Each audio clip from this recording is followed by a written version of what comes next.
¿Tienes 50 años o más? Esta noticia es para ti. Los CDC recomiendan que te vacunes contra la neumonía neumocócica. Aunque estés saludable, tu edad te pone en riesgo. Las personas de 50 o más tienen más de 6 veces más probabilidades de ser hospitalizadas por la neumonía neumocócica que los adultos de 18 a 49. Una sola vacuna puede ayudar a protegerte. Aprende más y programa en vaxassist.com/ES. Patrocinado por Pfizer.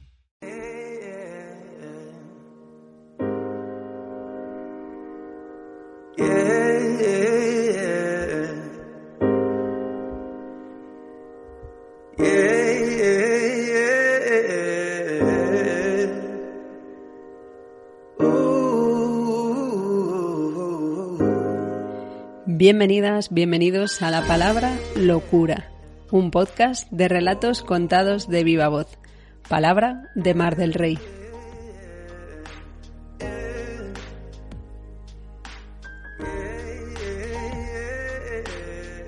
¿Qué tal? ¿Cómo habéis empezado el año? Yo con muchas ganas de compartir con todas vosotras y vosotros muchas historias. En esta ocasión, este capítulo lo dedico a uno de mis libros preferidos, llamado El viajero de la noche, de Maurizio Maggiani. También hablaremos de La historia interminable, de La ciencia de contar historias, de Will Storr. Esas son las obras que inspirarán la narración, que será sobre la historia de la Osa Mayor y por qué esa osa lleva en el cielo miles de años. Terminaremos con La locura que cura, que nos cuenta Sonia Jiménez Romero. Ella es amiga, ella es actriz, ella es amorosa y nos cuenta una historia de viajes, sorpresas y amor. Sonia, aparte de todas estas cosas, ha sido compañera mía durante 5 años en el podcast Te cuento a gotas, que te invito a escuchar si no lo has hecho ya. Bueno, y yo creo que con todas estas cosas podemos empezar nuestro viaje. ¿Qué te parece? Empezamos.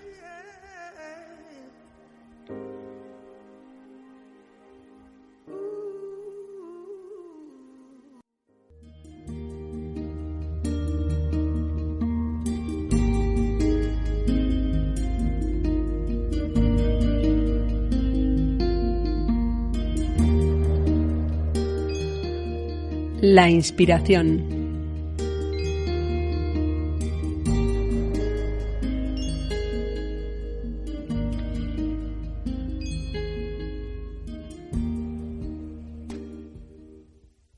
No recuerdo en qué momento me hice con este libro, El viajero de la noche. Sí que sé que me encontré con él en una librería y me llamó la atención que en la contracubierta decía que se trata de un libro que tiene un formato muy oral. Y efectivamente así es. Durante toda la novela acompañamos al protagonista en una historia que al final parece desarrollarse únicamente a lo largo de una noche. Yo os conté con anterioridad sobre este libro en otro episodio en el que hablamos del paciente inglés, porque este también es un libro que se desarrolla en el desierto. De hecho, su protagonista ha ido hasta allí, hasta el desierto del Hogar, para esperar la llegada de las golondrinas. Él está convencido de que las golondrinas aparecerán, porque ellas guardan en su recuerdo cuando ese desierto fue un valle regado por ríos y lagos. Pero esa es otra historia, porque en esta ocasión no os quiero hablar de golondrinas, sino de osas, pero vayamos poco a poco. Me pareció que la mejor forma de presentaros esta novela es empezando por el final. Al final, el autor hace referencia a un relato que leyó hace mucho tiempo, cuando era adolescente, y este relato estaba en el libro El Gran Norte, de Jack London. Se llama Encender el fuego. En este relato nos cuentan de un grupo de hombres que han ido a Alaska en busca del oro, es el momento de la fiebre del oro, y se desata una gran tormenta. Una tormenta tan fuerte que todo el grupo se pierde, una tormenta de nieve.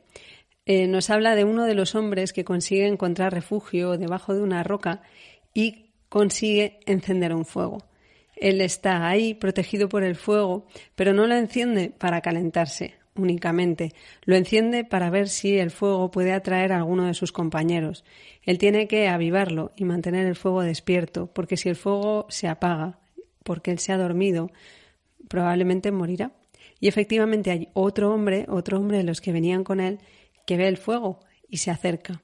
y ambos comparten una noche en la que se cuentan historias, al principio verdaderas y después falsas. Es igual, lo importante es mantener la atención y no quedarse dormidos. Y así pasan toda la noche, avivando el fuego al calor de las historias. Y cuando llega la mañana, ambos se despiden. Y dice Jack London que es posible que cuando pase mucho tiempo lleguen a olvidar las historias. Yo no estoy tan segura de eso. Pero bueno, el autor está convencido de que ellos jamás olvidarán esa noche. Y me parecía bonito empezar este capítulo y esta inspiración con un encuentro. Un encuentro entre dos hombres que les lleva a sobrevivir o quizá a vivir mejor. Y es que el querer hablar del viajero de la noche surge de un encuentro con mi amiga Ana Lía, una gran autora y lectora a la que más adelante podréis escuchar leyendo un fragmento de este libro. Resulta que fue mi recomendación la que hizo que ella se pusiera a leerlo y al descubrirlo ella me empezó a mandar audios con fragmentos del libro que ella estaba enamorada por la belleza de este texto y de todas las puertas y ventanas que te abre. Y yo creo que esta lectura ha servido para avivar el fuego de nuestras almas, para llenarlas de belleza. Pero también ha servido para recordarme que yo llevaba siguiendo el rastro de una osa que recordaba haberme encontrado en estas páginas. Y yo tenía muchas ganas de volver a este libro para conocer mejor a mi osa, porque veréis, hace unos 3 años me encontré con la historia de la osa mayor. Me la encontré en el libro La ciencia de contar historias, de Will Storr. Y en este el autor nos habla de un mito que se conoce como el mito de la caza cósmica. Este mito, dice el autor, que se encuentra en narraciones de la antigua Grecia, el norte de Europa, Siberia y de las Américas, y en concreto de los indios iroqueses. Y se cree que el mito empezó a contarse cuando Alaska y Rusia estaban conectadas por tierra, y eso explicaría su recorrido. Esto sitúa el mito de la osa entre el año 13.000 y 28.000 a.C. Continúa Will Storr diciendo: el mito de la caza cósmica puede leerse como un disparate típico de la creación humana. Puede que haya que buscar su origen en el sueño de alguien o en una visión de un chamán, pero también puede ser que surgiera de la pregunta de una persona a otra. Oye, ¿por qué se parecerán esas estrellas a un oso? Y que el otro contestara apoyándose en una rama o suspirando desde su enorme sabiduría: me alegro que me hagas esa pregunta. Y aquí seguimos, 20.000 años más tarde, contándola de la misma manera. En el libro, Will Storr cuenta el mito, pero lo hace muy rápido. Lo puede hacer en 3 o 4 líneas. Pero yo cuando lo leí me quedé fascinada de saber que esta historia era una historia tan antigua. Dicen que puede que sea de las historias más antiguas que se conservan de la humanidad. De haber visto que esa historia que viajó a través de tantas culturas y que tiene en su memoria guardados los pasos de todas las personas que la contaron. Y quizá por eso me surgió el deseo de contar la historia de la osa y de hacerlo como se cuentan las buenas historias, de hacerlo engordándolas. Porque una historia cuando nace, la primera vez que la cuentas es como un bebé recién nacido, arrugado y pequeño. Y según la vas contando una y otra vez, la historia va cogiendo peso, va cogiendo forma, va cogiendo cara y se va haciendo cada vez más adulta. Y qué privilegio poder compartir una historia que podrá ser tataratataratatarabuela mía, que viene desde tiempos inmemoriales y que pertenece a diversas culturas. Y hablando de estas historias antiguas y estas historias tantas veces contadas, quería compartir con vosotras un texto que está sacado del libro Escucha la voz del hielo. Angan Dak. Él es un jefe espiritual de las tribus inuit, al que los más sabios de su pueblo le han encargado que venga a encontrarse con nosotras, con las personas de Occidente, para compartir su sabiduría, y lleva haciéndolo desde el año 1975. A partir de estos encuentros redacta este libro que, tiene como algunas, no sé si decir recomendaciones o ideas, son capítulos muy cortitos donde aborda, yo diría, los grandes temas de la humanidad. Y uno de ellos se titula Sobre contar historias y dice así: mi abuela, Ana Casa, decía: Escucha, escucha, y luego escucha todavía más. Con ello quería dar a entender que es muy importante escuchar historias. Da igual cuáles sean. En la aldea en la que crecí no había televisión, radio ni teléfono.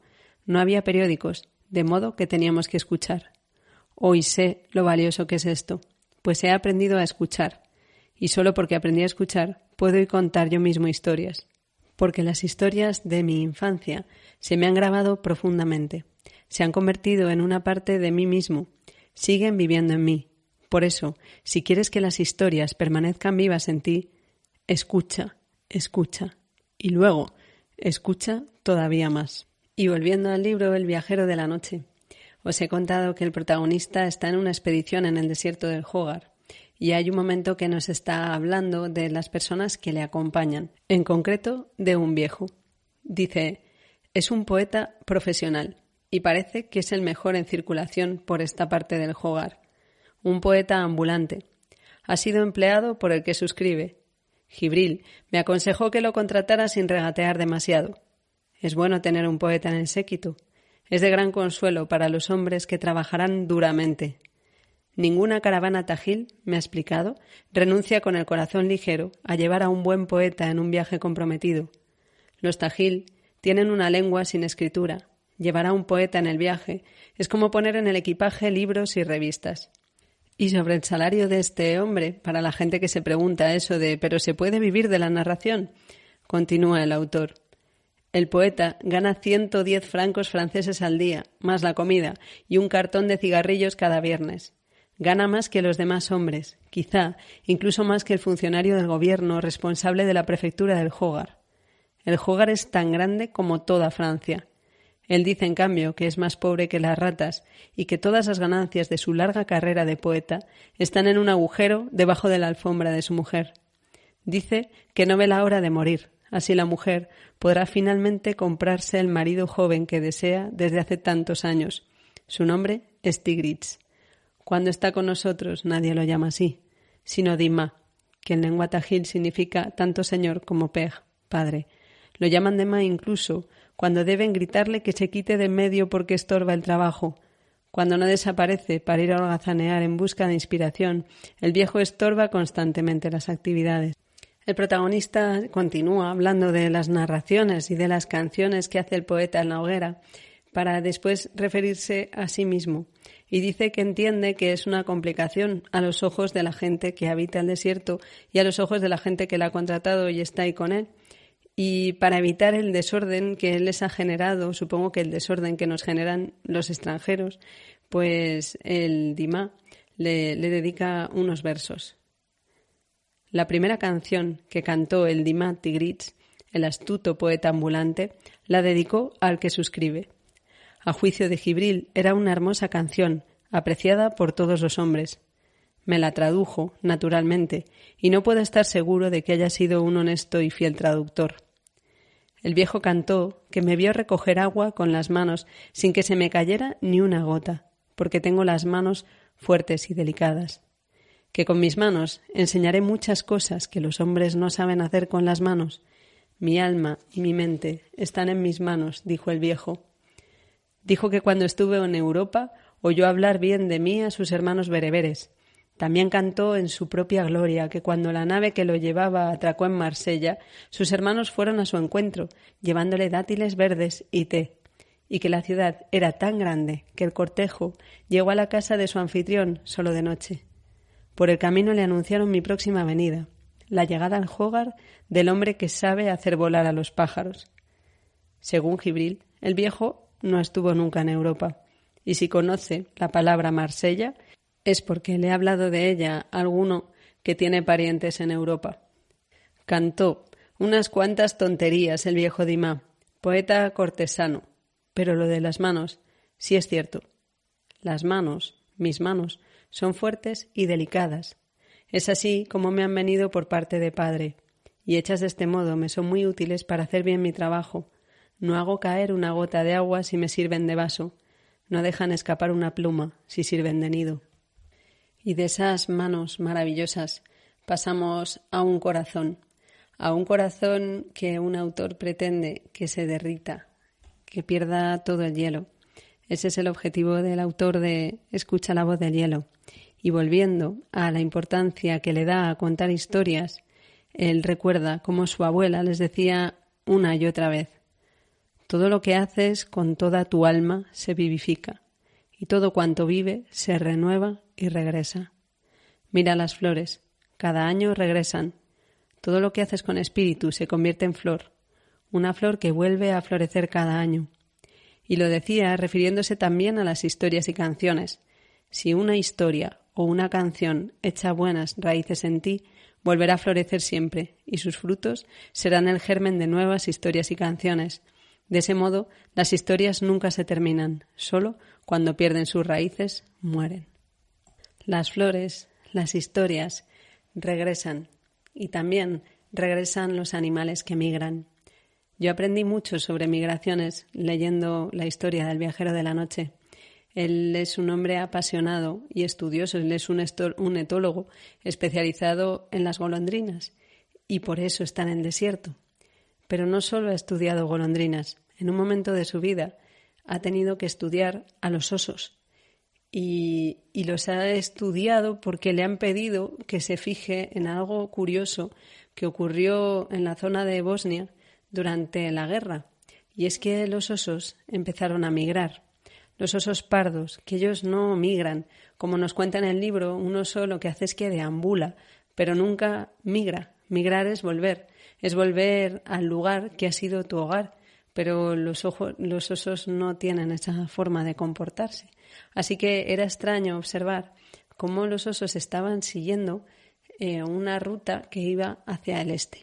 Y los científicos expertos en estos osos nos explicaban el comportamiento tan extraño de esta migración que les llevaba incluso a cruzar carreteras y a ponerse en peligro. Y por este motivo le piden al protagonista que se incorpore a un grupo de expertos que van haciéndole seguimiento a los osos.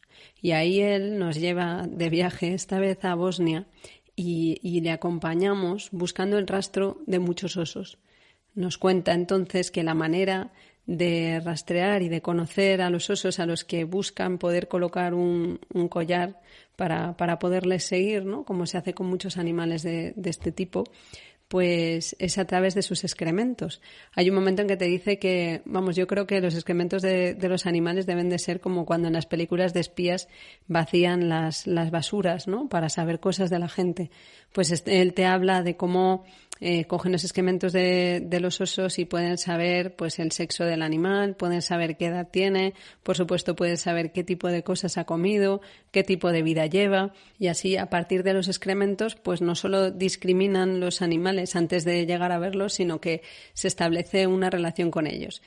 El protagonista se encariña así de una osa a partir de sus cacas, una osa a la que nunca ha visto, pero le hace gracia ver cómo ella hace sus excrementos encima de dos rocas por el simple gusto de jugar. Y esto al protagonista le gusta, así que él se concede el poder de darle nombre y a esta osa la llama amapola. Antes hablábamos de flores y ahora llegan las amapolas. Y la llama así porque quiere regalarle esta osa a su padre, que ha muerto hace poco tiempo. Y entonces él recuerda una historia de infancia, de un momento en el que el padre tarareaba una canción. Y una amapola me lo dijo ayer, que te voy a ver, que te voy a ver.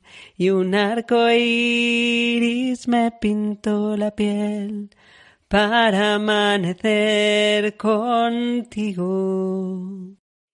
Y dice que aunque no le conoció ninguna novia al padre, porque la madre debió morir, eso no nos lo cuentan en la novela, pero la madre nunca aparece, y él nunca le vio una novia al padre, pero tenía que tener a alguien. Porque había algunos momentos en que se ponía a tararear esta canción y miraba así a lo lejos, como marcando muy claro que no estaba cantando la canción para nadie que estuviera presente. Y por esos momentos de ausencia y de ensimismamiento de su padre, el protagonista sabe que estaba enamorado de una mujer, y esa mujer debía tener por nombre Amapola. Y así bautiza a su osa, a la que va siguiendo hasta que, por fin, un día, la osa aparece. Y lo hace casi como por arte de magia, porque se coloca por la mañana, cuando están preparando el desayuno, justo frente a la puerta de la cabaña donde ellos duermen. Y ahí se queda como esperando, como si ella de alguna forma también quisiera conocerle. Entonces él pide a los otros hombres que le dejen disparar el narcótico que hará que la osa se duerma y pueda acercarse. Y ese momento, el momento en el que se acerca, es uno de los que mi amiga Analía me grabó.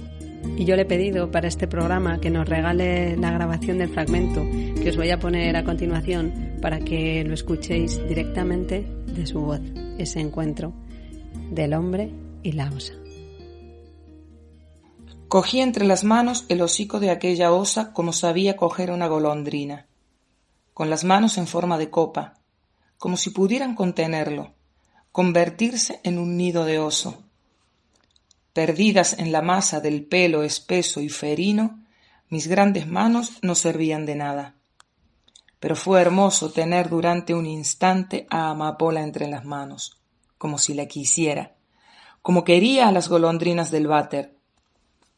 Mientras mantuve su gran hocico inerte entre mis manos, mientras sentí en las yemas el pelo suave, húmedo del rocío matutino, Amapola fue una golondrina.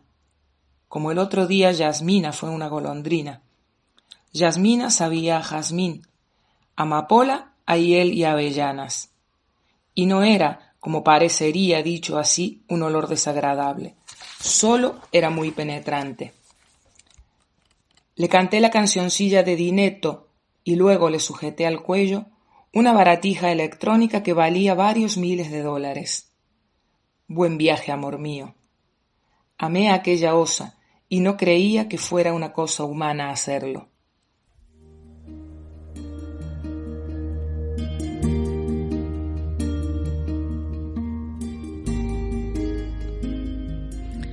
Ah, que es impresionante.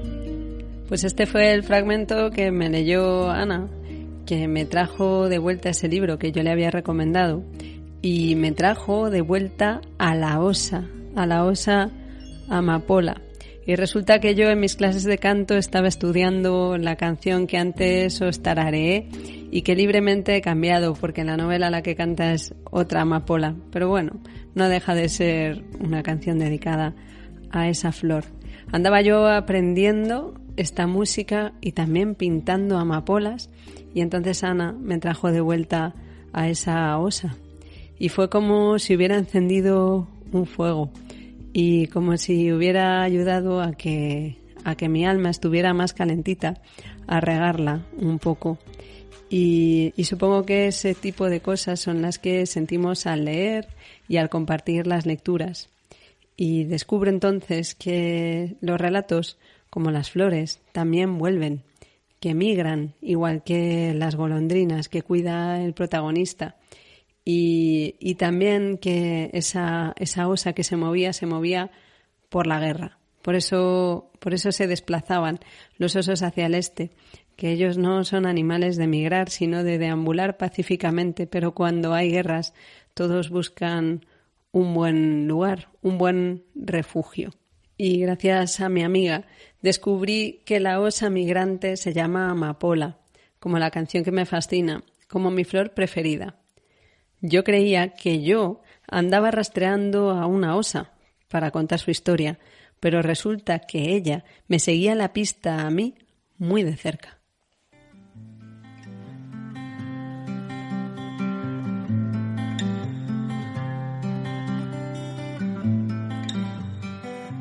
La narración.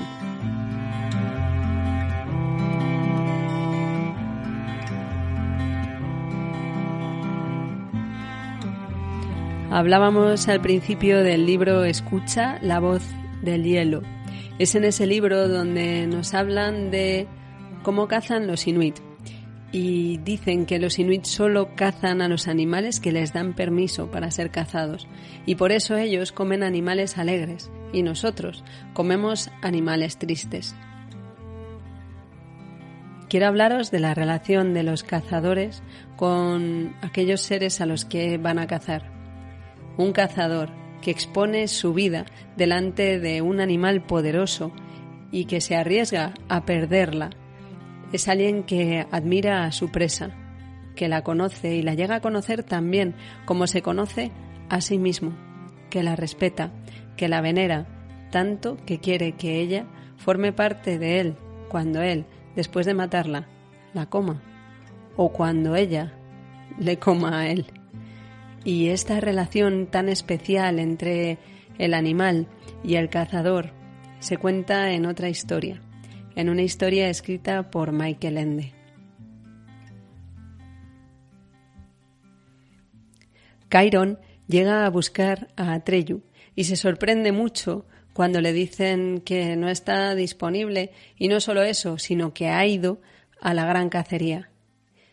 Atreyu está a punto de hacerse un hombre y entonces Chiron pregunta ¿qué edad tiene Atreyu? Y le dicen que solo tiene 12 años. El centauro no se puede creer que la emperatriz infantil le haya mandado a buscar a un gran guerrero, así lo describió ella, y este guerrero no sea más que un niño y por eso pregunta si hay otro Atreyu en el pueblo. Pero los habitantes del pueblo se ríen. ¿Cómo va a haber otro Atreyu si Atreyu significa al que todos criaron? No, solo hay uno, y ese está a punto de matar a su presa, un bisonte púrpura que tiene una estrella blanca en la frente. Atreyu mira al bisonte, coge su arco, estira con fuerza la cuerda. Ambos se miran a los ojos, respiran. El bisonte se detiene y observa. En ese momento, Chiron llama a Atreyu en nombre de la emperatriz infantil. Tiene una misión para él. Y es así como el bisonte escapa. Y Atreyu no puede hacer la gran cacería y convertirse en un hombre. O no lo hará matando, más bien, lo hará buscando, porque es el elegido para iniciar la gran búsqueda. Atreyu llevará el Aurin, el símbolo de la emperatriz infantil, y tiene que descubrir qué enfermedad tiene la emperatriz y por qué a Fantasía se lo está comiendo la nada. Él coge su caballo Artax y se mueve a un lado y a otro, buscando por toda Fantasía una respuesta, aunque sabe o intuye que nadie la tiene. Y no encontrará la respuesta en sus caminos, sino en sueños. Es en sus sueños donde viene al encuentro ese bisonte morado con la estrella en la frente. Y día tras día se va acercando un poco más, hasta que llega a estar justo a su lado. Y entonces le dice que si le hubiera matado no habría podido darle este mensaje, que tiene que ir al pantano de la tristeza, que en él se esconde Vetusta Morla, y ella podrá darle respuesta de qué mal aqueja a la emperatriz infantil y cuál es el motivo por el cual la nada se está tragando a toda Fantasía. Y dejamos que Atreyu continúe su camino para encontrarse con Vetusta Morla y siga así en esta historia interminable, porque nosotros nos vamos a ir por otros caminos que nos llevan hasta un poblado indio. Alrededor del fuego se agrupan los hombres y las mujeres cada noche a cantar y contar historias. Y después llega el silencio. Y en el silencio de una noche se escucha tatam, tam, tam, tatam, tom, tom, tatam, tom, tom. Asoma una cabeza por una de las tiendas, sorprendida de que tan tarde alguien se haya puesto a tocar el tambor. Después asoma otra cabeza por otra tienda y así por otra y otra, hasta que todos pueden verse y descubrir que nadie está tocando ese tambor que sigue sonando alrededor del poblado. Tatam, tam, tam, tatam, tam, tam. Todos se van a dormir atemorizados y a la mañana siguiente los rastreadores salen a mirar alrededor del poblado y entonces descubren unas huellas grandes. Son huellas de oso. Rápidamente trasladan el poblado a otro lugar para ponerlo a salvo. Y a la noche siguiente, después de cantar y contar, todos se van a dormir.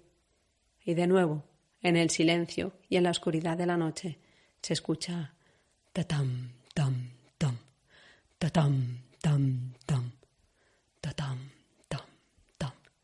Y ya todos saben lo que es, y sus corazones empiezan a latir muy fuerte y empiezan a temer a ese oso que debe ser muy grande. De nuevo los rastreadores salen, examinan los excrementos del animal y saben que no es un oso, sino una osa, que anda devorando todos los animales alrededor y le tienen bastante miedo, la verdad. Y por eso los cazadores toman una decisión. El poblado debe trasladarse, pero los 3 mejores cazadores saldrán en busca de la osa. Y así, siguiendo su rastro y sus pasos, aprenden a conocerse, incluso a quererse. Aprenden a saber de las costumbres de unos y de la otra, aunque no se hayan visto nunca. Los cazadores van siguiendo a la osa y pasan una tras otra todas las estaciones, hasta que llega un día que ya se saben muy lejos del poblado y entonces se encuentran con ella y por primera vez llegan a verse. Se cruzan las miradas. La osa echa a correr. Los cazadores corren detrás de ella. Ella corre y corre y corre, montaña arriba, hasta llegar a la parte más alta. Y los cazadores van detrás, siguiéndola muy de cerca. Y entonces ven cómo la osa se llega hasta el borde de la montaña, justo antes del abismo. Se miran de nuevo, y la osa toma impulso con sus grandes patas y se pierde en el cielo infinito. Y detrás de ella saltan los 3 cazadores. Y es por eso que todavía podemos ver a la osa en el cielo, corriendo, y a los cazadores detrás de ella, persiguiéndola, en una caza interminable.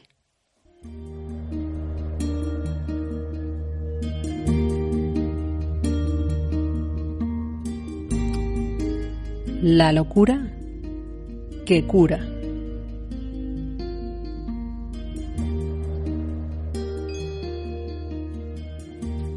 Este fin de semana pasado he tenido que viajar en avión porque tenía que salir fuera de la península y cuando estaba a punto de embarcar me viene un pensamiento que me sobreviene generalmente cuando voy a coger un avión. Entonces se me dibuja una sonrisa y tiene que ver con que me acuerdo de la primera vez que volé y bueno, y fue una suerte de locura de amor juvenil. Fue cuando estaba a punto de cumplir mis 21 años. La víspera del cumpleaños, la chica con la que salía entonces, mi primera novia, me dijo que tenía una sorpresa preparada para mí, para el día siguiente, y que lo único que tenía que hacer era estar a las 8 de la mañana, así prontito, en Atocha con el DNI. Bueno, yo estaba emocionada con la sorpresa y bueno, al día siguiente allí que me presenté.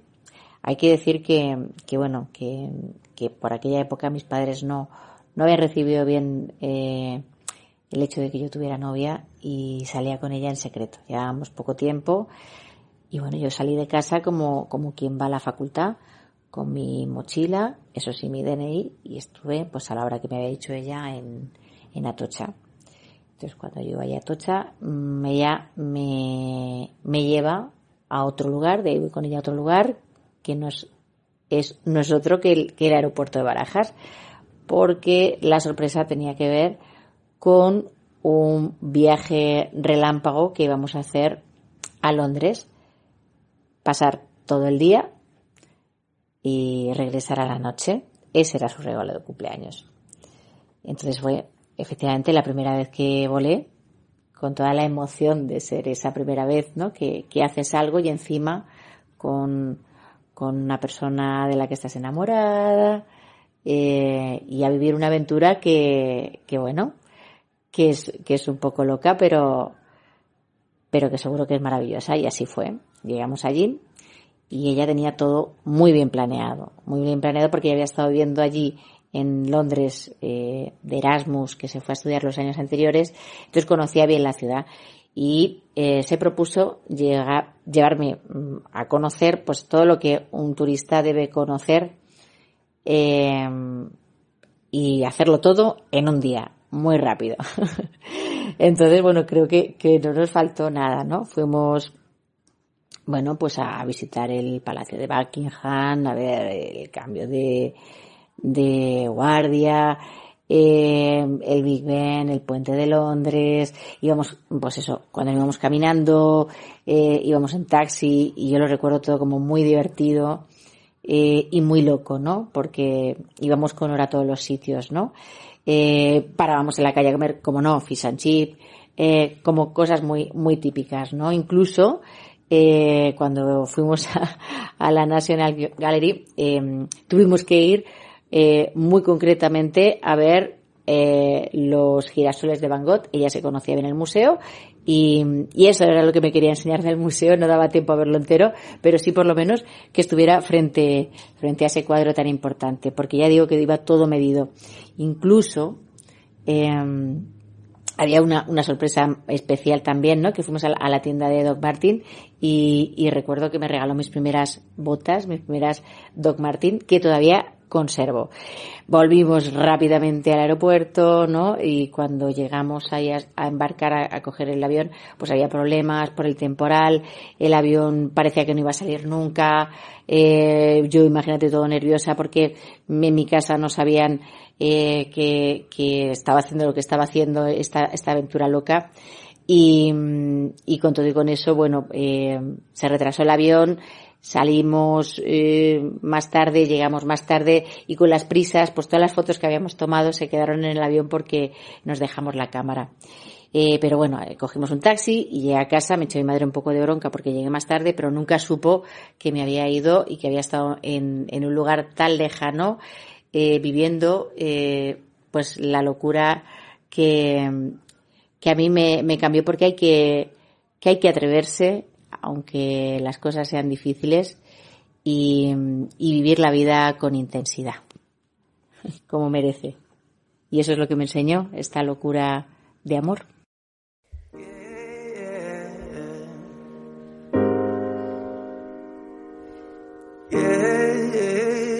Y qué mejor manera de cerrar este episodio que una locura de amor. Yo pensaba mucho en esa cámara de fotos que quedó perdida en el avión y estoy convencida de que Sonia mantiene en su recuerdo esas imágenes como si las tuviera en fotografías. Y con esto cerramos nuestro capítulo de enero. Me gustaría agradecer la colaboración, por supuesto, de Sonia con su locura, de Ana con su lectura, y os dejo el carrusel de recomendaciones.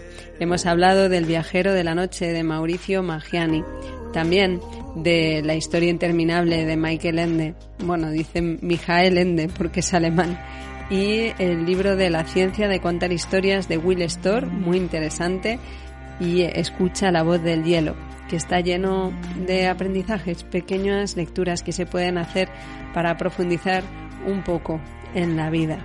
Y con esto cerramos nuestro capítulo de enero. Espero que mis historias hayan despertado tus historias y, como siempre, será un placer escucharlas. Nos vemos muy pronto.